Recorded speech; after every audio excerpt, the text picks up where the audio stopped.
கர்த்தருக்கு ஸ்தோத்திரம். ஆண்டவரை பேசுங்க. கேட்கிற மக்களை ஆசீர்வதித்தலும் என்னுடைய கருத்திலே கொடுக்கிறேன். என் வாயின் வார்த்தைகளும் என் இருதயத்தின் தியானமும் உமக்கு பிரியமாய் இருப்பதாக. கர்த்தாவே சொல்லும் அடியேன் கேட்கிறேன். இயேசுவின் நாமத்தில் வேண்டிக் கொள்கின்றேன், ஜீவனுள்ள நல்ல பிதாவே, ஆமென்.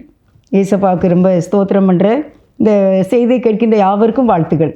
திங்கட்கிழமை காலை 7 மணிக்கும் வியாழக்கிழமை காலை 7 மணிக்கும் டிவியில் ரொம்ப ஆசையோடு இந்த வார்த்தை கேட்கின்ற உங்கள் யாவருக்கும் நன்றி சொல்கிறேன். கர்த்தர் உங்களை கண்டிப்பாக ஆசீர்வதிப்பார். இன்றைக்கி நான் தலைப்பு செய்தியாக என்ன கொடுத்துருக்கேன் அப்படின்னா, ஒவ்வொன்றுக்கும் ஒரு காலம் உண்டு அப்படிங்கிற ஒரு தலைப்பில் கர்த்தருடைய வார்த்தையை கொடுக்க இருக்கின்றேன். ஒவ்வொன்றுக்கும் ஒரு காலம் உண்டு. பிரசங்கி 3வது அதிகாரத்தில் 1வது வசனம், ஒவ்வொன்றிற்கும் ஒரு காலம் உண்டு, வானத்தின் கீழ் இருக்கிற ஒவ்வொரு காரியத்துக்கும் ஒவ்வொரு சமயம் உண்டு. அப்போ இதை எப்படி கொடுக்கலாம்? ஒவ்வொன்றிற்கும் ஒரு காலம் உண்டுன்னு கொடுக்கலாம். இல்லைன்னா காலமும் ப்ளஸ் சமயமும் அப்படிங்கிற தலைப்பில் இந்த செய்தி உங்களுக்கு நான் கொடுக்குறேன். கர்த்தர் ஆசீர்வதிப்பார் உங்களை. காலமும் ப்ளஸ் சமயமும் அப்படின்னு சொல்லி தலைப்பு. ஒவ்வொன்றுக்கும் ஒரு காலம் உண்டு. அப்போ நம்ம பார்க்குறோம், இந்த வசனத்தில் பார்த்தோம், பிரசங்கி 3வது அதிகாரம் 1வது வசனத்தில் ஒவ்வொன்றுக்கும் ஒரு காலம் உண்டாம். அப்போ எப்படிலாம் காலம் உண்டு? அதாவது வானத்தின் கீழ் இருக்கிற ஒவ்வொருவருக்கும் ஒரு காலமும் ஒரு சமயமும் உண்டு. நம்ம எங்கே இருக்கோம் அப்படின்னா வானத்துக்கு கீழே இருக்கோம். வானத்துக்கு கீழே எங்கே இருக்கோம்னா பூமியில் இருக்கோம், சரியா?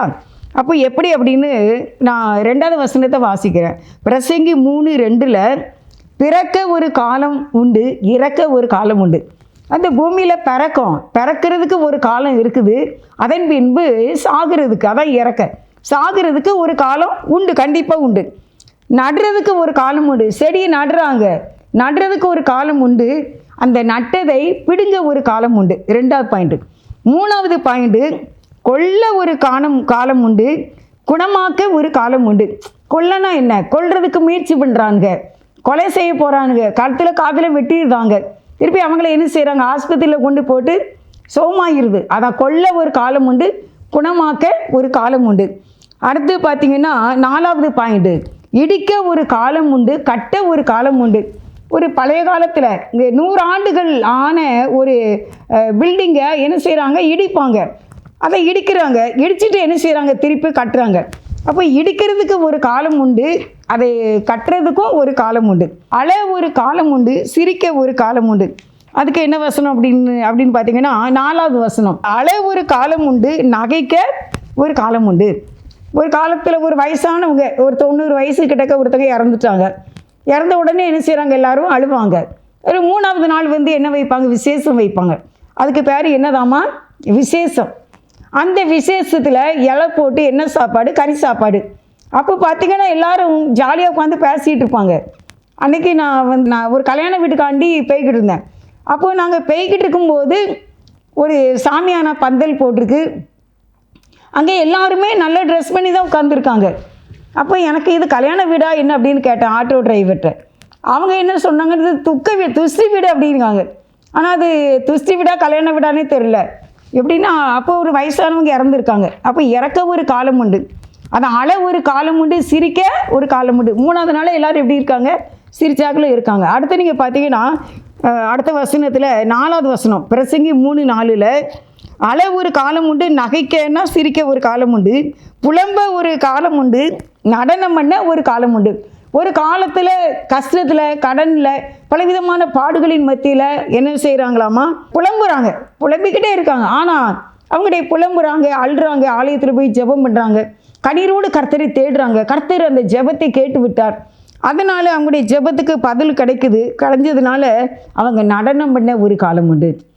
ஒவ்வொன்றுக்கும் ஒரு காலம் உண்டு அப்படின்னு சொல்லி இந்த மெசேஜ் எடுத்திருக்கு ஆண்டவர் கிருபையினால். 5வது வசனத்தில் பாருங்கள், கற்களை எரிந்துவிட ஒரு காலம் உண்டு, கற்களை சேர்க்க ஒரு காலம் உண்டு. அப்போது என்ன செய்கிறாங்க, எல்லாத்தையும் தோண்டி நீங்கள் பார்த்துருப்பீங்க, பழைய வீடுகளை என்ன செய்வாங்க, இடிப்பாங்க. பார்த்துக்கோங்க, இடித்து அதை ஒரு விலைக்கு விற்றுருவாங்க. அது ஒரு குட்டியான அந்த வண்டி எடுத்துகிட்டு போய் இன்னொரு வீடு கட்டுவாங்க. அந்த வீட்டுக்குள்ளே வீட்டை ஒசத்துறதுக்காண்டி பள்ளத்துக்குள்ளே இந்த கொண்டு போன கல்லை கொண்டு போட்டுருவாங்க. அப்போ கற்களை எரிந்து விட ஒரு காலம் உண்டு, கற்களை சேர்க்க ஒரு காலம் உண்டு. நான் 5வது வசனம் 3:5 பிரசங்கில், தழுவ ஒரு காலம் உண்டு, தழுவாமல் இருக்க ஒரு காலம் உண்டு. ஒரு சின்ன குழந்தைய என்ன செய்வாங்க, தழுவுவாங்க, அணைப்பாங்க, கொஞ்சுவாங்க, எல்லாம் செய்வாங்க. அதே இது 15 18 வயசு வாலிப என்ன கொஞ்சிக்கிட்டும் தூக்கி மடியில் வச்சுக்கிட்டுமா இருக்க மாட்டாங்களா? அப்போ அது குழந்தையாக இருக்கும்போது, அது 3 வயசு கிட்டக்க வரும்போது அதை நம்ம தூக்கலாம், கொஞ்சலாம், நம்ம தூக்கி போட்டு விளையாடலாம், எல்லாம் செய்யலாம். தழுவ ஒரு காலம். ஆனால் தழுவாமல் இருக்கிற காலம் 20 வயசு பையனை 20 வயசு பொண்ணை உட்காந்து கொஞ்சிக்கிட்டு யாராவது தழுவிக்கிட்டு இருப்பாங்களா? பெற்றோர் இல்லை அப்படி செய்வாங்களா? செய்ய மாட்டாங்க. ஆனால் குழந்தையாக இருக்கும்போது எல்லாம் செய்வாங்க. அதான் தழுவ ஒரு காலம் உண்டு, தழுவாமல் இருக்க ஒரு காலம் உண்டு. அடுத்து பார்த்தீங்கன்னா 6வது வசனம், பிரசங்கி 3:6, தேட ஒரு காலம் உண்டு, இழக்க ஒரு காலம் உண்டு. ஒரு வீடை ஒருத்தங்க வாங்குறாங்க, ஒரு பழைய வீட்டை வாங்குறாங்க, வாங்கி திருப்பி என்ன செய்கிறாங்க, அதை வித்துட்டு அதை விட இன்னொரு நல்ல வீடு வாங்குறாங்க. அதுதான் தேட ஒரு காலம் உண்டு, இழக்க ஒரு காலம் உண்டு. அதுக்கு பிறகு நீங்கள் பார்த்தீங்கன்னா காப்பாற்ற ஒரு காலம் உண்டு, எரிந்து விட ஒரு காலம் உண்டு. செடி இருக்குது, அதை நல்லா பலன் கொடுக்க வரைக்கும் வைப்பாங்க. திருப்பி அது வேண்டாம் அப்படின்னா அந்த செடி என்ன செய்வாங்க, வெட்டி எரிந்து அதை குப்பையில் சேர்த்துருவாங்க. அதான் காப்பாற்ற ஒரு காலம் உண்டு, எரிந்து விட ஒரு காலம் உண்டு. எல்லாம் உங்களுக்கு தெரியும் நான் நினைக்கிறேன். ஒவ்வொன்றுக்கும் ஒரு காலம் உண்டு. நம்ம வாழ்க்கையில் நம்ம பார்க்குறோம்.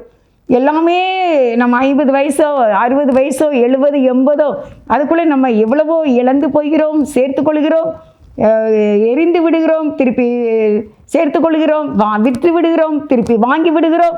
எல்லாவற்றுக்கும் ஒரு காலம். ஒருவர் சேர்த்து வைக்காங்க சொத்தை, அதை இன்னொருத்தர் அனுபவிக்காங்க, இன்னொருத்தர் விற்காங்க, அதை இன்னொருத்தர் வாங்குறாங்க. எப்படி வாழ்க்கையிலே மாற்றங்கள் வந்து கொண்டே தான் இருக்கும்.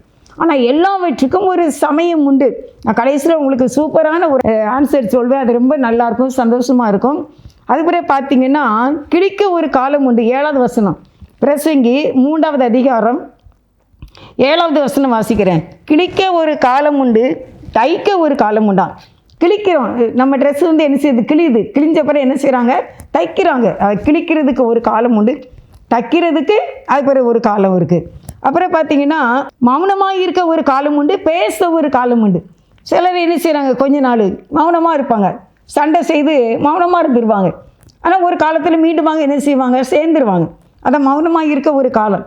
ஒரு அருமையான ஒரு மகள் வந்து அவங்க வேறு மார்க்கத்தில் இருந்து இயேசுவை ஏற்றுக்கொண்டு ரட்சிக்கப்பட்டு ஆண்டவருக்குள்ளே நல்லா வந்தாங்க.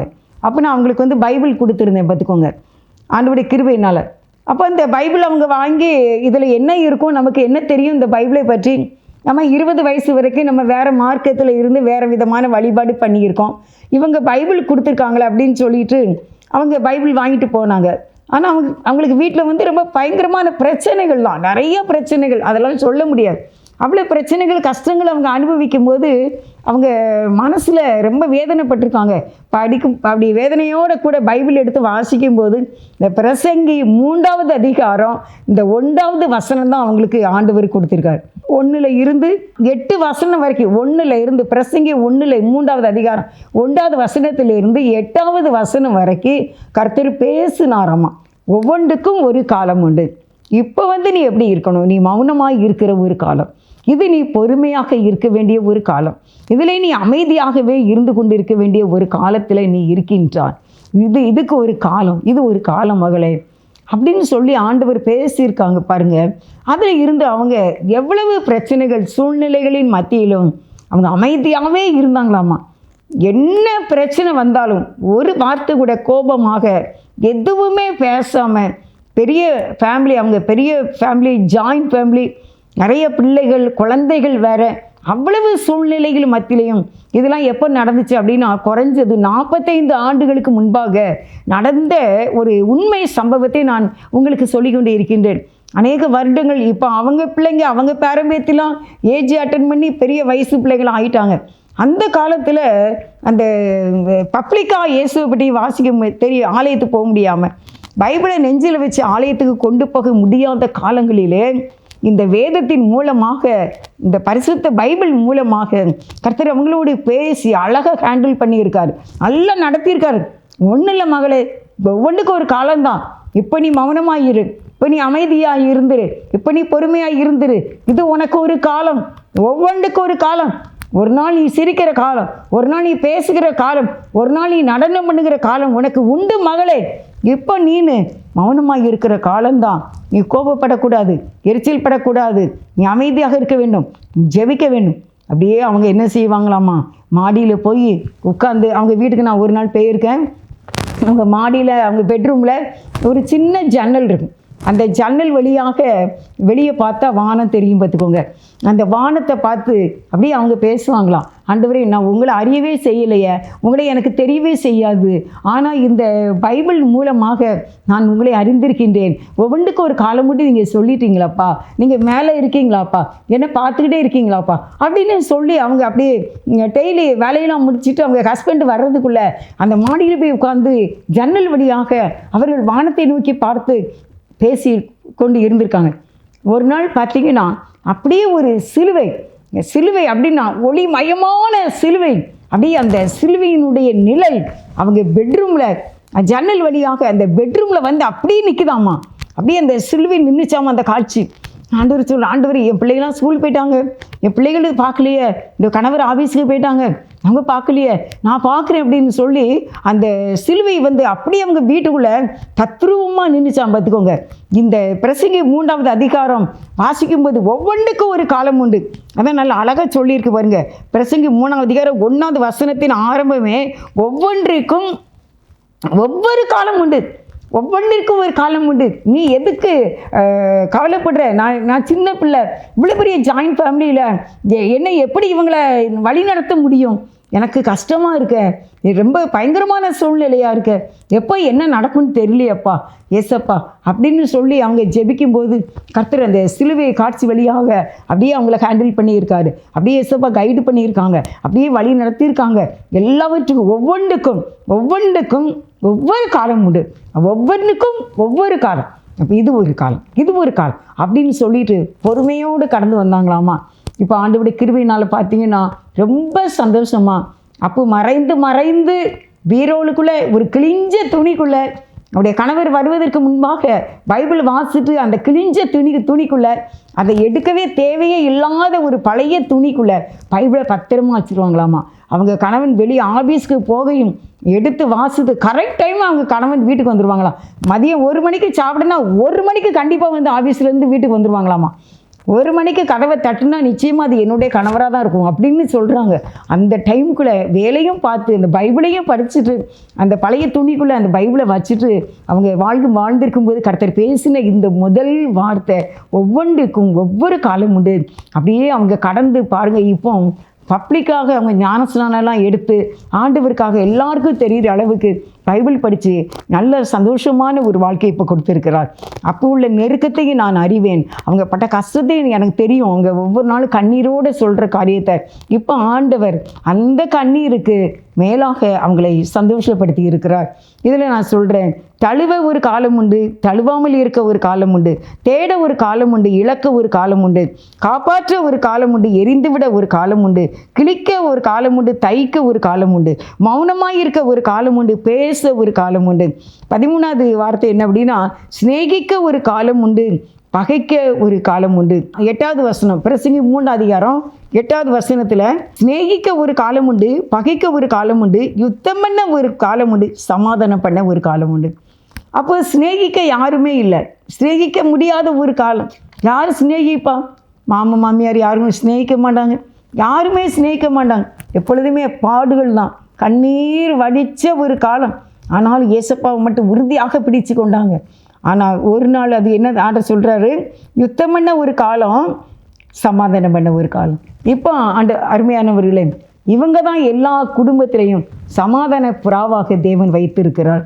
அன்றைக்கு பகைத்தாங்க, இன்றைக்கு சமாதானத்துக்கு அவர்களை தான் அழைக்கின்றார்கள்.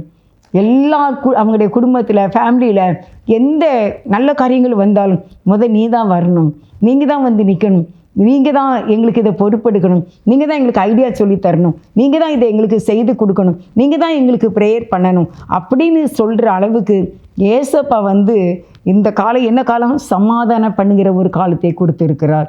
8வது வசனத்தில் பகைக்க யுத்தம் பண்ண ஒரு காலம் உண்டு, சமாதானம் பண்ண ஒரு காலம் உண்டு. நீங்கள் இப்போ எந்த காலத்தில் இருக்கீங்க அப்படின்னு ஆண்டவர் கேட்கின்றார். நீ எந்த காலத்தில் இருந்தாலும் அதற்கு இன்னொரு காலம் உனக்கு வெயிட்டிங்கில் இருக்குது. இப்போ நீ துக்கத்தோடு இருக்கியா, நடனம் பண்ண ஒரு காலம் இருக்குது.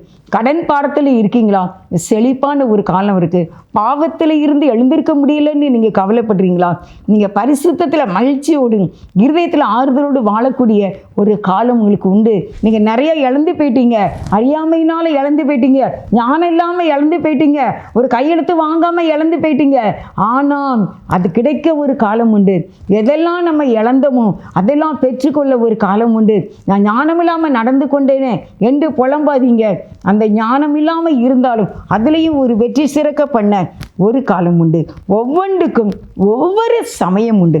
காலமும் ப்ளஸ் சமயமும் எல்லாவற்றுக்கும் ஒரு நேரம் கர்த்தர் கண்டிப்பாக வச்சிருப்பார். இன்றைக்கி அழுதுகிட்டே இருக்கிற நீங்கள் என்னால் அழ மாட்டீங்க. இன்றைக்கி வறுமையில் இருக்கிற நீங்கள் என்னால் இருக்க மாட்டீங்க. ஏனென்றால் நான் இந்த ஊழியத்தினுடைய பாதையில் அநேகரை பார்க்கின்றேன். எவ்வளவு கண்ணீர் வடித்தவங்க இன்றைக்கு ஆறுதலாக இருக்கிறாங்க. துன்பத்தின் மத்தியில் எலும்பு தோலுமா ஆனவங்க இன்றைக்கு கர்த்தருடைய கிருபையினால் காண்டாமிருகத்துவத்தை பலனுள்ளவர்களாக இருக்கின்றார்கள். எந்த நேரம் என்ன வியாதி வரும் என்று தெரியாமல் அப்படி வியாதியில் கஷ்டப்பட்டவங்க இன்னைக்கு ஆரோக்கியமாக இருக்கின்றார்கள். குழந்தையே இல்லாமல் இருந்தவங்க குழந்தையோடு இருக்கின்றார்கள். என் பிள்ளைக்கு எப்படி திருமணம் நடக்கும்னு நினச்சவங்க இன்னைக்கு திருமணமாகி குழந்தை பெற்றிருக்கின்றார்கள். உங்களுக்கு ஒரு வீடு இல்லாமல் இருக்குது அப்படின்னு பட்டவங்க இன்னைக்கு வீடு வாசலோடு வாழ்ந்து கொண்டு இருக்கின்றார்கள்.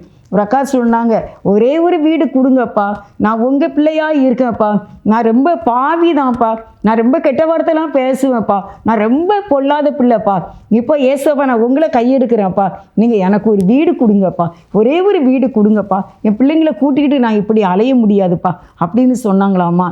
அவங்க முந்தா நாள் எங்கள் வீட்டுக்கு வந்திருக்கும் போது சொன்னாங்க, இப்போ 3 வீடு வாங்கியிருக்காங்களா. அல்லேலூயா அல்லேலூயா. அந்த ஒவ்வொன்றுக்கும் ஒரு காலம் உண்டு.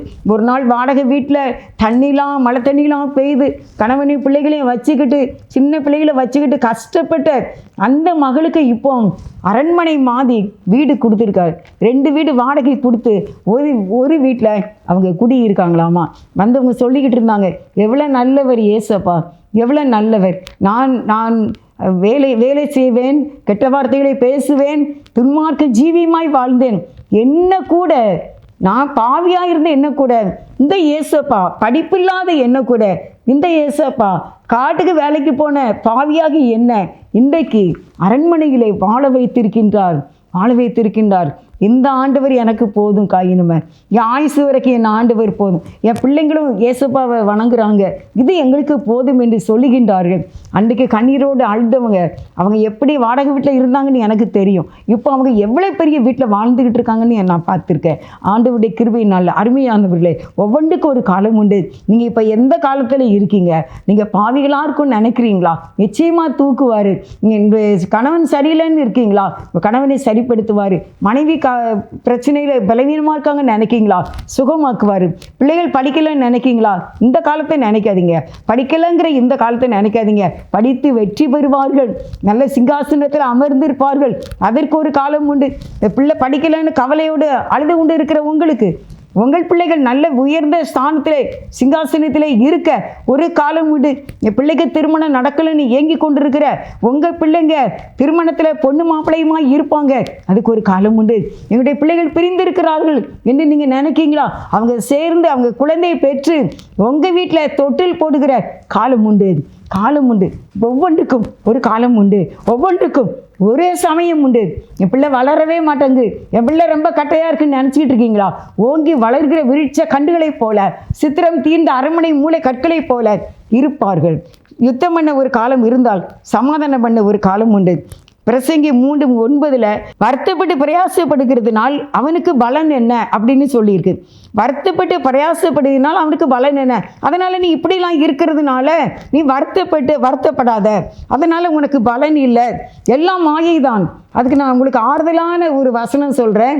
மத்தேயு 11வது அதிகாரத்தில் 28வது வசனத்தை வாசிக்கிறேன். எனக்கு பிடிக்கும், உங்களுக்குமே இது நிறைய ஆஸ்பத்திரிகளில் வெளியே மதில் சுவர்களில் இந்த வசனத்தை எழுதி போட்டிருப்பாங்க. மத்தேயு 11வது அதிகாரம் நான் வாசிக்கிறேன். 28வது வசனம். வருத்தப்பட்டு பாரம் சுமக்கிறவர்களே, நீங்கள் எல்லாரும் என்னிடத்தில் வாருங்கள், நான் உங்களுக்கு இளைப்பாறுதல் தருவேன். நான் சாந்தமும் மனத்தாழ்மையுமாய் இருக்கிறேன். என் நுகத்தை உங்கள் மேல் ஏற்றுக்கொண்டு என்னிடத்தில் கற்றுக்கொள்ளுங்கள், அப்பொழுது உங்கள் ஆத்துமாக்களுக்கு இளைப்பாறுதல் கிடைக்கும். என் நுகம் மெதுவாயும் என் சுமை லகுவாயும் இருக்கிறது என்றார். நீங்கள் இப்படி வருத்தப்படுகிறதுனால் உங்களுக்கு பிரயாசம் என்ன?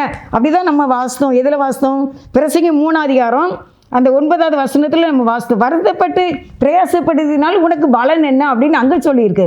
புதிய ஏற்பாட்டை இயேசுவா என்ன சொல்கிறாங்க? நீ வருத்தப்படுறியா, வா என்கிட்ட வா, நான் என்ன செய்கிறேன், இருக்கரம் விரித்து கூப்பிடுறேன். யாராட்டு கூப்பிடுவாங்களா? வீட்டுக்குள்ளே வாங்க, எங்கள் வீட்டில் சிங்காசனத்தில் உட்காருங்க, எங்கள் பீரோலெல்லாம் திறந்துக்கோங்க, எல்லாம் உங்களுக்கு தான் யாரும் சொல்ல மாட்டாங்க. ஆனால் இயேசுவா சொல்கிறாங்க, உனக்கு வருத்தம் இருக்கா, நீ என்கிட்ட வா, என் நுகம் மெதுவாயும் என் சுமை லகுவாயும் இருக்கும், நான் உனக்கு இளைப்பாறுதல் தருவேன். இதை விட தேவன் நமக்கு என்ன சொல்லணும்? தேவன் நமக்கு என்னதான் சொல்லணும்? எப்படி தான் நம்மளை ஆற்றணும், தேற்றணும்? கண்டிஷன் என்ன?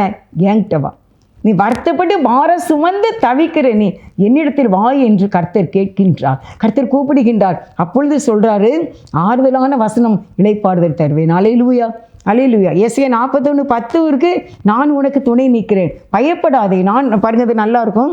ஏசாயா 41 அதிகாரம் 10வது வசனத்தில், நீ பயப்படாதே, நான் உனக்கு துணை நிற்கிறேன் அப்படின்ட்டு தெளிவாண்டு பேசுகிறாங்க பாருங்க. ஏசாயா 41:10, நீ பயப்படாதே, நான் உன்னுடனே இருக்கிறேன், திகையாதே, நான் உன் தேவன், நான் உன்னை பலப்படுத்தி உனக்கு சகாயம் பண்ணுவேன், என் நீதியின் வலது கரத்தினால் உன்னை தாங்குவேன். அப்போ ஆண்டவர் சொல்கிறாரு, இப்படிலாம் ஒவ்வொரு காலமும் இருக்குதே. அப்போ இப்போ நான் புலம்புற காலத்தில் இருக்கிறேன், அழுகிற காலத்தில் இருக்கிறேன், வறுமையின் காலத்தில் இருக்கிறேன், நினச்சதை வாங்க முடியலப்பா, வயிற்றுக்கு சரியான போஜனம் இல்லைப்பா, உடுக்க நல்ல துணி இல்லைப்பா, என் பிள்ளைக்கு கல்யாணம் ஆகலைப்பா, எனக்கு அப்பா இல்லை, எனக்கு அம்மா இல்லை, எனக்கு படிப்பு வர மாட்டேங்குது, எல்லாரும் என்னை திட்டுறாங்க, டீச்சர் கூட ஏசுனாங்க, நல்ல ஃப்ரெண்டு கூட எனக்கு இல்லை. இப்படிலாம் நீங்கள் நினைக்கலாம். ஒருவேளை எனக்கு எப்பவும் எதிரிகளாக தான் இருக்காங்க, ஃப்ரெண்ட்ஸே இல்லை அப்படின்லாம் நீங்கள் நினைக்கலாம். உங்களை பார்த்து ஆண்டவர் சொல்கிறாரு, நீ பயப்படாதே, நான் உனக்கு துணை நிற்கிறேன். ஆண்டவர் சொல்லும்போது என்ன, இந்த பாடலத்தின் சொந்தக்காரர் சொல்கிறார், வலது கையை பிடித்து சொல்கிறார், நான் உன்னுடனே இருக்கிறேன், நீ திகையாதே, நீ கலங்காதே, நான் உன் தேவன். நாங்களாம் இந்த வசனத்தில் தான் வாழ்ந்துக்கிட்டு இருக்கோம். நான் 24 வயசு வரைக்கும் நான் பாவியாக தான் இருந்தேன். அதாவது விளையாட்டுனா விளையாட்டில் ரவுடி, எந்த விளையாட்டு தாயம் விளையாண்டாலும் சரி அதுலேயும் ஏமாற்றுவேன், தண்ணி எடுக்க போனாலும் அங்கேயும் ஏமாற்றுவேன், தெருவில் தண்ணி பிடிச்சா அங்கேயும் சண்டை போட்டிருக்கேன், நான் படிக்கும்போது சண்டை போட்டிருக்கேன். எல்லாமே பயங்கரமான ரவுடிசு மாதிரி தான். எங்கள் அம்மாவை ஏற்று பேசுவேன், எங்கள் அம்மா தெரியாமல் பணம் எடுப்பேன், அப்படிலாம் வாழ்ந்து. ஆனால் ஏசப்பா கிருபையாக என்னை ரட்சித்து இந்த வசனங்களை கொடுத்து தேற்றினார். நீ பயப்படாத, நான் நிற்கிறேன் அப்படின்னு சொன்னார். ஏன்னா எங்கள் ஐயா எனக்கு ரொம்ப வயசானவங்க. எனக்கு 19 வயசில் எங்கள் ஐயாவுக்கு 73 வயசு, எங்கள் ஐயா இறந்து போயிட்டாங்க. அப்போ நமக்கு துணை யார்? எங்கள் ஐயா மாதிரி எனக்கு யார் இருப்பா இனிமே? அப்படிங்கும்போது ஏசப்பா சொன்னாங்க, நான் இருப்பேன் அப்படின்னு சொல்லி இது நாள் வரைக்கும் ஆண்டவர் என்னோடு கூட இருந்து நடத்துகிறதுனால நான் இந்த கிராஸ் டிவியில் இந்த ஃபுல்பீட்டில் இருந்து இந்த வார்த்தையை, கர்த்தருடைய வார்த்தையை உங்களுக்கு நான் அறிவிக்கின்றேன். தேவனுடைய பெரிதான கிருபையினால் நான் எப்பவுமே இறந்திருப்பேன், எனக்கு எத்தனையோ பலவீனங்கள் வந்துச்சு. ஆனால் அவர் சொன்னார், நீ உயிரோடு இருந்து என்னுடைய வார்த்தைகளை விவரிக்க வேண்டும் என்று 118ஆம் சங்கீதத்தில் கர்த்தர் என்னோடு பேசி மீண்டுமாக எனக்கு சுகத்தை தந்து இன்றைக்கு இந்த கிராஸ் டிவியில் உட்கார்ந்து கர்த்தருடைய வார்த்தையை சொல்ல கிருபை செய்திருக்கிறார். உங்களுக்கும் செய்வார். உங்களுக்கு ஒரு காலம் உண்டு அருமையானவர்களே. நீங்கள் வெயிட்டிங்கில் இருங்க, நீங்கள் ஆண்டவரை மட்டும் பற்றி கொள்ளுங்க, வேதத்தை பற்றி கொள்ளுங்க, விசுவாசமாக இருங்க, உறுதியாக இருங்க, கண்டிப்பாக உங்களுக்கு ஆறுதல் தருவார். காற்று வீசட்டும் கடல் பொங்கட்டும், காற்று வீசட்டும் கடல் பொங்கட்டும், எனது நங்கூரம் இயேசு இருக்கிறார், எனது நங்கூரம் இயேசு இருக்கிறார், பயப்பட மாட்டேன், நான் பயப்பட மாட்டேன், இயேசு என்னோடு இருப்பதனால், இயேசு என்னோடு இருப்பதனால். காற்று வீசட்டும் கடல் பொங்கட்டும், காற்று வீசட்டும் கடல் பொங்கட்டும், எனது நங்கூரம் இயேசு இருக்கிறார், எனது நங்கூரம் இயேசு இருக்கிறார், பயப்பட மாட்டேன், நான் பயப்பட மாட்டேன், இயேசு என்னோடு இருப்பதனால், இயேசு என்னோடு இருப்பதனால். அந்த காலங்கள் இப்படி இருக்கிறபடியினால் நீங்கள் இயேசுவை பற்றி கொள்ளுங்கள். இயேசு நம்மை கைவிட மாட்டார். தாழ்மையோடு இருங்க, பொறுமையோடு இருங்க, அன்போடு இருங்க. பரலோகம் நமக்கு தான், பரலோகம் நமக்கு தான். தேவன் நம்மை ஆசீர்வதிப்பார்.